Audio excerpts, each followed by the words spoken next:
wasiiru dowlaha wasaaradda arrimaha dibadda xukuumadda federaalka Soomaaliya iyo safiirka Soomaaliya oo fadhiya dalka Tanzania ayaa maanta garoonka Aadan Cabdulle ku soo dhaweeyay wafuud ka kala socotay 7 dal oo kamid ah kuwa ku bahoobay ururka ganacsiga bariga Afrika ee loo soo gaabiyo EAC.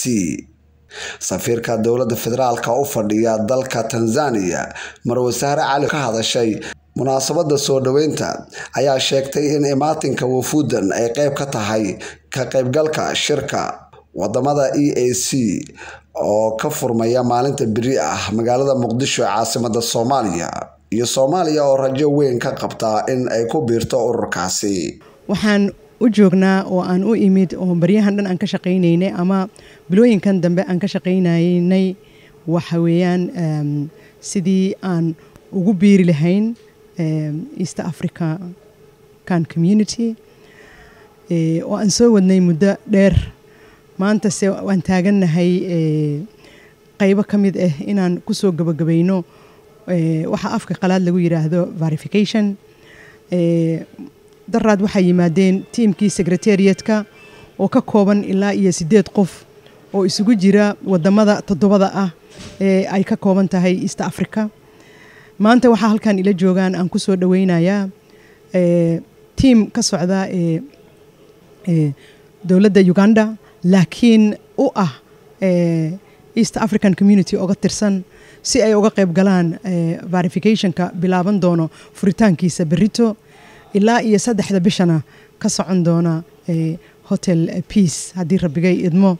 wasiiru dowlaha arrimaha dibadda Soomaaliya Mudane Cali Maxamed Cumar Cali Balcad oo soo dhaweeyay wafuuda EAC ee ka qayb galaysa shirka maalinta bariyaha lagu wado inuu ka dhaco magaalada Muqdisho ayaa sheegay in shirkaasi uu lafdhabar u yahay dhaqaalaha dalka Soomaaliya arintaasina uu ka shaqeeyay madaxweynaha Jamhuuriyadda Federaalka Mudane Xasan Sheekh Maxamuud.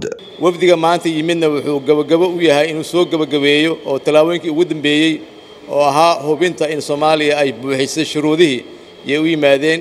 wafdigan intay nala joogaan oo 10 maalmood ah waxay qaban doonaan shaqooyin kala duwan, waxa ay la kulmi doonaan madaxda iyo hay'adaha dawladda qaybooda kala duwan si ay u hubiyaan inaan diyaar u nahay inaan la saan qaadi karno xubnaha ururkaasi ku jira. ururkaas oo ay ku bahaysan yihiin 7 dal oo dadka ku nool ay gaarayaan ilaa 240 milyan ay gaarayaan oo suuq aad u ballaaran ah. dawladda dadka shacbiga Soomaaliyeedna ay guud ahaanba intooda dad badan Soomaaliya ay mar horeba qayb ka ahaayeen suuqaas oo ay ka ganacsadaan qaybaha kala duwan ee dalalkaas. dadka Soomaaliyeedna waxay faa'iido weyn ka heli doonaan isku socodka isku gudbinta mataqaana badeecadaha dalalkaas kala duwan. marka waxaan rajaynaynaa ka mid noqoshada suuqaas inay noo fududeyso kororka dhaqaalaha ee aan higsanayno. waan waxyaabaha madaxweynaha Jamhuuriyadda Soomaaliya Mudane Xasan Sheekh Maxamuud oo aad ugu haminayay isaga oo ka qayb galay shirkii ugu dambeeyay ee lagu qabtay magaalada Arusha. shirkaas oo Soomaaliya lagu soo dhaweeyay ka mid noqoshada ururkan. wafdiga hadda noo yimidna ay tahay talaabadii ugu dambeysay ee lagu dhameystiri lahaa ka mid noqoshada ururkaas. ururkan EAC ayaa la sameeyay sanadkii 2000 waxaana uu xarun ku leeyahay dalka Tanzania waxaana ka mid ah dalalka Kenya, Uganda, Rwanda, Burundi, Koonfurta Suudaan, Tanzania iyo Jamhuuriyadda Dimuqraadiga ee Congo. Soomaaliya ayaa noqon doonta dalka 8aad ee ururka marka si rasmi ah dhawaan loogu dhawaaqo. Maxamed Nuur Maxamed Abuukar, warbaahinta qaranka, garoonka Aadan Cabdulle, Muqdisho.